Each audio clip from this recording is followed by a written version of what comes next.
Hello student, आप सभी का बहुत बहुत स्वागत है इस छोटी सी प्यारी सी क्लास में जिसमें हम बात करने वाले हैं कुछ इम्पोर्टेंट क्वेश्चंस के बारे में। तो चलिए शुरू करते हैं बिना किसी देरी के साथ आज की शानदार क्लास को। तो पहला प्रश्न है आज का। कार्तिक एक लोकगीत है।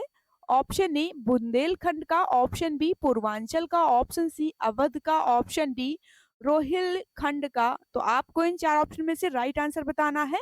कार्तिक एक लोकगीत है। तो चलिए देख लेते हैं कार्तिक लोकगीत के बारे में कुछ इंपॉर्टेंट पॉइंट। कार्तिक एक लोकगीत है जो बुंदेलखंड क्षेत्र में कार्तिक माह में नर्तकों के द्वारा श्री कृष्णा तथा गोपी बनकर किया जाने वाला नृत्य है। तो आइए देख लेते हैं कार्तिक लोक नृत्य किससे संबंधित है। तो ये संबंधित है बुंदेलखंड से। ऑप्शन ए राइट आंसर हो जाएगा। अगला प्रश्न है, पारिस्थितिकी तंत्र इकोसिस्टम में उच्चतम पोषण स्तर खाद्य। ऑप्शन ए शाकाहारी, ऑप्शन बी सर्वाहारी, ऑप्शन सी हो जाएगा मांसाहारी, ऑप्शन डी अपघटक। तो आपको इन चार ऑप्शन में से राइट आंसर बताना है। तो आइए देख लेते हैं इकोसिस्टम के बारे में कुछ इंपॉर्टेंट पॉइंट। पारिस्थितिकी तंत्र की खाद्य श्रृंखला में सामान्यतः 3 से 4 पोषण स्तर होते हैं। सर्वाहारी को उच्चतम पोषण स्तर खाद्य कहा जाता है। तो आइए देख लेते हैं राइट आंसर हमारा हो जाएगा ऑप्शन बी सर्वाहारी। अगला प्रश्न है, समताप मंडल में ओजोन के स्तर को प्राकृतिक रूप से नियंत्रित किया जाता है। ऑप्शन ए नाइट्रस ऑक्साइड द्वारा, ऑप्शन बी जल वाष्प द्वारा, ऑप्शन सी नाइट्रोजन ऑक्साइड द्वारा, ऑप्शन डी इनमें से कोई नहीं। तो आपको इन चार ऑप्शन में से राइट आंसर बताना है। तो आइए देख लेते हैं समताप मंडल के बारे में कुछ इंपॉर्टेंट फैक्ट। समताप मंडल में ओजोन के स्तर को प्राकृतिक रूप से नाइट्रोजन ऑक्साइड द्वारा नियमित किया जाता है। ओजोन परत की घनत्व मौसम के हिसाब से बदलती रहती है। तो आइए देख लेते हैं, समताप मंडल में ओजोन के स्तर को प्राकृतिक रूप से नियंत्रित किया जाता है। तो चलिए देख लेते हैं राइट आंसर हो जाएगा नाइट्रोजन ऑक्साइड द्वारा। ऑप्शन सी राइट आंसर हो जाएगा। अगला प्रश्न है, हल्दी घाटी युद्ध में महाराणा प्रताप की राजपूत सेना को सेनापति कौन था। Option A Ibrahim Khan, option B Mohammad Lodi, option C Hakim Khan, option D हो जाएगा इनमें से कोई नहीं। तो आपको इन चार ऑप्शन में से राइट आंसर बताना है। तो आइए देख लेते हैं हल्दी घाटी युद्ध के बारे में कुछ फैक्ट। हल्दी घाटी का युद्ध 1556 ईस्वी मुगल सेना तथा महाराणा प्रताप के मध्य हुआ था, जिसमें मुगल सेना को नेतृत्व मान सिंह पर रहा था। तो आइए देख लेते हैं राइट आंसर हो जाएगा ऑप्शन सी हकीम खान सूर। ऑप्शन सी राइट आंसर हो जाएगा। अगला प्रश्न है, 2011 जनगणना के अनुसार केंद्र शासित प्रदेश का लिंगानुपात न्यूनतम है। Option A Chandigarh, option B Daman और दीव, ऑप्शन सी हो जाएगा दादर और नागर हवेली, ऑप्शन डी इनमें से ऑप्शन डी हो जाएगा दिल्ली। तो आपको इन चार ऑप्शन में से राइट आंसर बताना है। तो आइए देख लेते हैं 2011 की जनगणना अनुसार सम्मिलित किए गए केंद्र शासित प्रदेश जैसे दमन व दीव 618 और चंडीगढ़ 868 और दादर और नागर हवेली 774, अंडमान निकोबार द्वीप समूह 876, लक्षद्वीप हो जाएगा 894, पुदुचेरी 1037।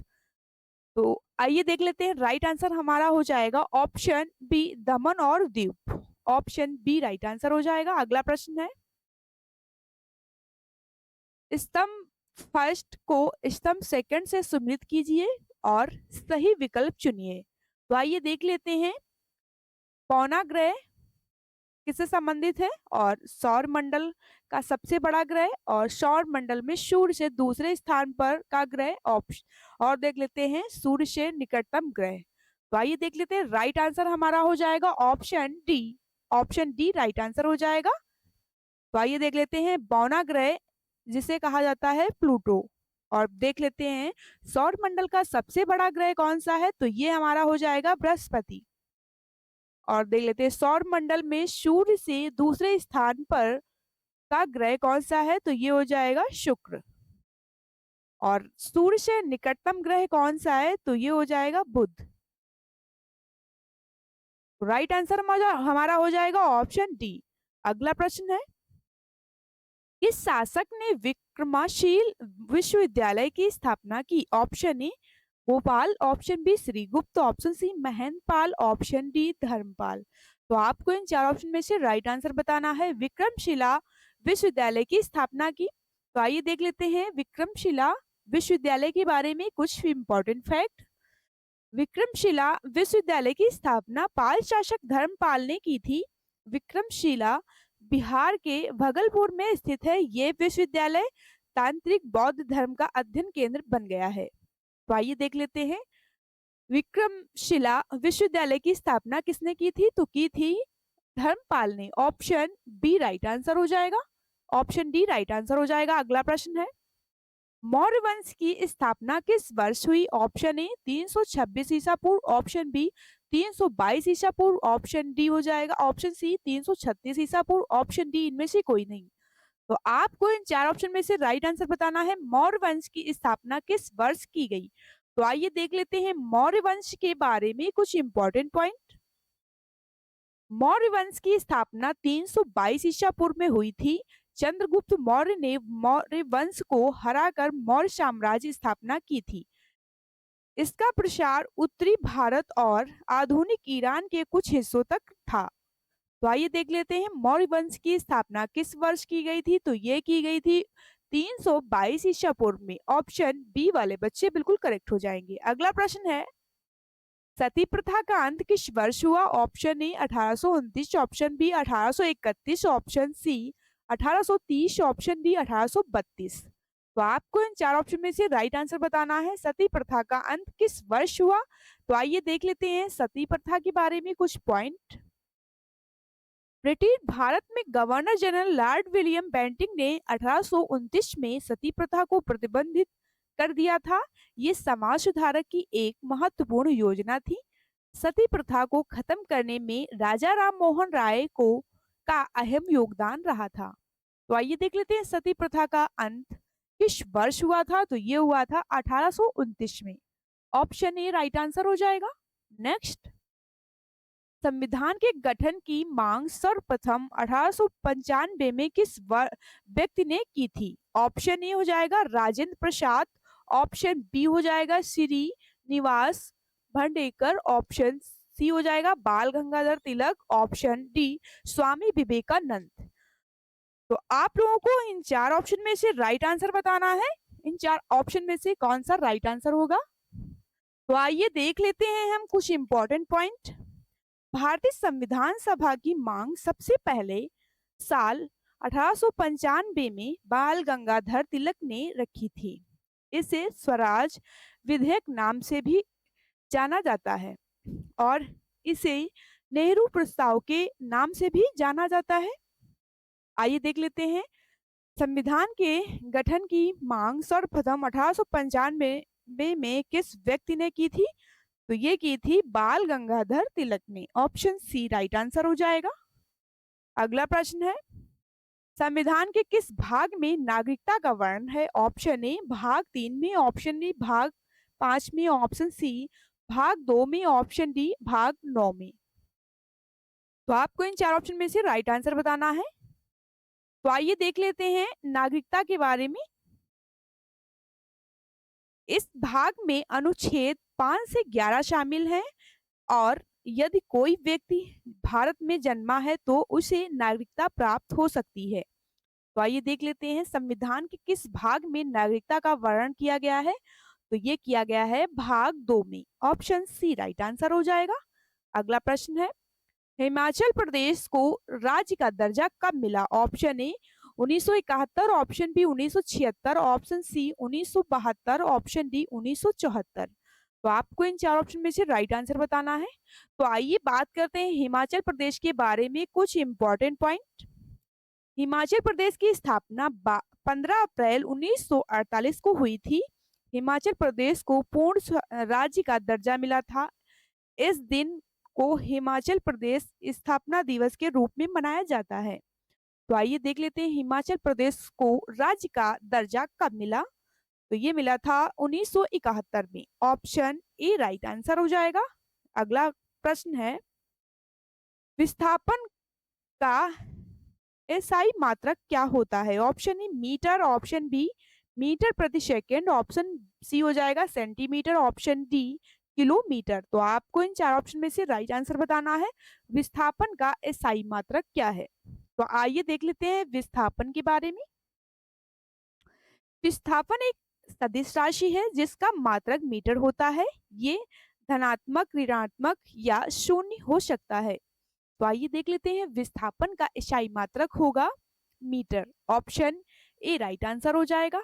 नेक्स्ट, उत्पादक के तीन प्रमुख अवयव कौन कौन से हैं? ऑप्शन ए भूमि, बाजरा, श्रम, ऑप्शन बी हो जाएगा बाजार, पूंजी, श्रम, ऑप्शन सी श्रम, भूमि, पूंजी, ऑप्शन डी पूंजी, भूमि, बाजार। तो आपको इन चार ऑप्शन में से राइट आंसर बताना है। आइए देख लेते हैं उत्पादक के कारकों को तीन मुख्य श्रेणियों में विभाजित किया जाता है, जैसे भूमि, श्रम और पूंजी।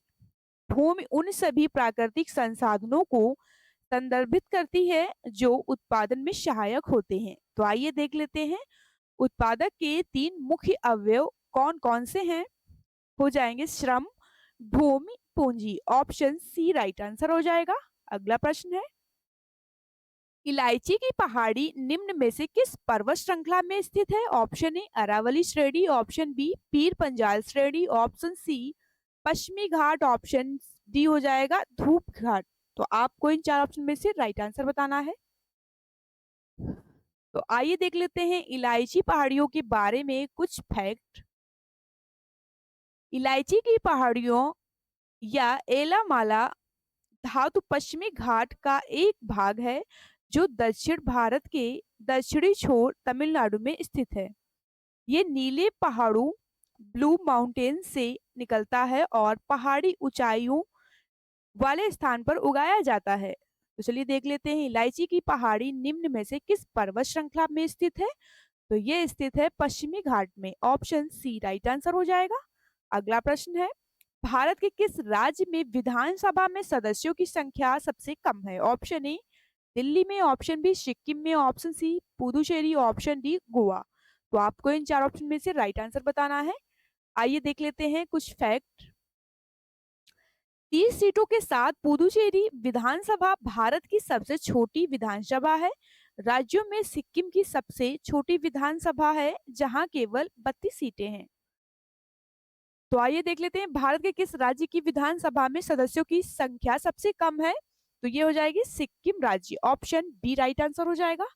अगला प्रश्न है, राज्यसभा के पदेन अध्यक्ष होते हैं। ऑप्शन ए भारत के उपराष्ट्रपति, ऑप्शन बी भारत के राष्ट्रपति, ऑप्शन सी प्रधानमंत्री, ऑप्शन डी हो जाएगा राज्यसभा स्पीकर। तो आपको इन चार ऑप्शन में से राइट आंसर बताना है। राज्यसभा के पदेन अध्यक्ष होते हैं भारत के उपराष्ट्रपति। ऑप्शन ए राइट आंसर हो जाएगा। अगला प्रश्न है, फलों का अध्ययन जो हॉर्टिकल्चर की एक शाखा है उसे कहा जाता है। ऑप्शन ए कृषि तकनीकी, ऑप्शन बी फलों की खेती, ऑप्शन सी सब्जी की खेती, ऑप्शन डी फूलों की खेती। तो आपको इन चार ऑप्शन में से राइट आंसर बताना है। तो आइए देख लेते हैं फलों के अध्ययन के बारे में कुछ इंपॉर्टेंट पॉइंट। फलों के अध्ययन की विधि को पोमोलॉजी वैज्ञानिकों के कहने से उत्पादित होती है, उसे बागवानी में सबसे महत्वपूर्ण कार्य में शामिल किया गया है। तो आइए देख लेते हैं हॉर्टिकल्चर की एक शाखा है उसे कहा जाता है फलों की खेती। ऑप्शन बी राइट आंसर हो जाएगा। अगला प्रश्न है, स्पेन लेन देन कर प्रकार का कर है। ऑप्शन ए बैंक लेन देन कर, ऑप्शन बी स्वचालित भुगतान लेन देन कर, ऑप्शन सी मुद्रा लेन देन कर, ऑप्शन डी हो जाएगा सुरक्षा लेन देन कर। तो आपको इन चार ऑप्शन में से राइट आंसर बताना है। तो आइए देख लेते हैं स्पेन लेन देन के बारे में। स्पेन टैक्स लेन देन कर एक प्रकार है जिसका उपयोग द्वारा लेखन पर प्रभाव उत्पन्न होता है, जिसका उपयोग मुख्य वित्तीय निर्देशों पर निर्धारित करने के उद्देश्य से किया जाता है। तो आइए देख लेते हैं स्पेन लेन देन कर मुद्रा लेन देन कर का प्रकार है। ऑप्शन सी राइट आंसर हो जाएगा। अगला प्रश्न है, स्वच्छ सर्वेक्षण नामक सर्वेक्षण के अनुसार भारत का सबसे स्वच्छ बेहतर किस राज्य में है? Option A Maharashtra, option B Delhi, option C Gujarat, option D Madhya Pradesh. तो आपको इन चार ऑप्शन में से राइट आंसर बताना है।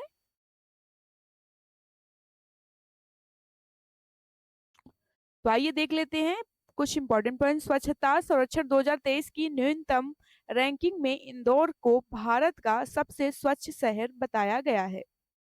तो आइए देख लेते हैं राइट आंसर हमारा हो जाएगा ऑप्शन राइट आंसर हो जाएगा ऑप्शन डी मध्य प्रदेश। अगला प्रश्न है, पंचायती राज प्रणाली में श्रेणी संरचना होती है 6, option B 4, option C 5, option D 3। तो आपको इन चार ऑप्शन में से राइट आंसर बताना है। पंचायती राज प्रणाली में श्रेणी संरचना होती है, चलिए देख लेते हैं, राइट आंसर हो जाएगा ऑप्शन डी 3। भारत में अब पंचायती एक प्रणाली के रूप में कार्य करता है जिसमें ग्राम पंचायत स्थानीय प्रशासन की बुनियादी इकाइयां हैं। इस प्रणाली के 3 स्तर होते हैं। अगला प्रश्न है, द्रविड़ शैली में निर्मित निम्नलिखित मंदिरों में से कौन सुमिलित नहीं है? ऑप्शन ए हो जाएगा ज, जलगनेश्वर मंदिर, देवराज द्वितीय, ऑप्शन बी वैद्यनाथ मंदिर, राजराज प्रथम, option C Vaikuntha Perumal Rajendra Chola, option D हो जाएगा इनमें से कोई नहीं।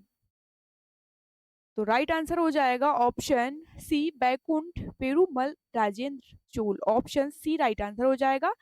बैकुंठ पेरुमल मंदिर का निर्माण पल्लव शासक के नंदीवर्मन द्वितीय ने कराया था। ये मंदिर भगवान विष्णु को समर्पित है। ये मंदिर कांचीपुरम में स्थित है। अगला प्रश्न है, सिंधु घाटी में से कौन सा सम्मिलित है? ऑप्शन ए मिट्टी की नाव लोथल, ऑप्शन बी वृषभ की मूर्ति कला हड़प्पा, ऑप्शन सी मिट्टी की 2 नारी मूर्ति बनावली, ऑप्शन डी हो जाएगा इनमें से कोई नहीं। तो आपको इन चार ऑप्शन में से राइट आंसर बताना है। सिंधु घाटी में से कौन सा सुमिलित है? तो ये हो जाएगा वृषभ की मूर्ति कला हड़प्पा से, ऑप्शन बी राइट आंसर हो जाएगा। अगला प्रश्न है, निम्नलिखित में से प्रथम भारतीय कौन था जिसने अंग्रेजी कविता लिखी थी? Option A Kashi Prasad Ghosh, option B Krishna Mohan Banerjee, option C Ramchandra Vidya Varghese, option C D हो जाएगा हरि हरनानंद। आपको इन चार ऑप्शन में से राइट आंसर बताना है। प्रथम भारतीय कौन था जिसने अंग्रेजी कविता लिखी? तो आइए देख लेते हैं इसके बारे में कुछ इंपॉर्टेंट पॉइंट। काशी प्रसाद घोष प्रथम भारतीय थे जिन्होंने अंग्रेजी कविता लिखी थी। इनकी कविता का प्रकाशन 1830 ईस्वी में हुआ था। तो आइए देख लेते हैं राइट आंसर हमारा हो जाएगा ऑप्शन ए काशी प्रसाद घोष ने। अगला प्रश्न है, किस राज्य लोक सेवा आयोग के न्यायों को निलंबित करने हेतु राष्ट्रपति के अनुमोदन से संघ लोक सेवा आयोग को सौंपा जा सकता है? ऑप्शन ए भारत के मुख्य न्यायाधीश, ऑप्शन बी हो जाएगा प्रधानमंत्री, ऑप्शन सी लोकसभा अध्यक्ष, ऑप्शन डी हो जाएगा भारत के राष्ट्रपति। तो आपको इन चार ऑप्शन में से राइट आंसर बताना है। अनुमोदन से संघ लोक सेवा आयोग को सौंपा जा सकता है भारत के राष्ट्रपति, ऑप्शन डी राइट आंसर हो जाएगा। आज का सेशन हमारा यहीं तक था। अगर आप लोगों को ये सेशन पसंद आया हो तो लाइक शेयर और चैनल को सब्सक्राइब करें। जय हिंद, जय भारत। फिर मिलते हैं अगली क्लास में। Thank you so much.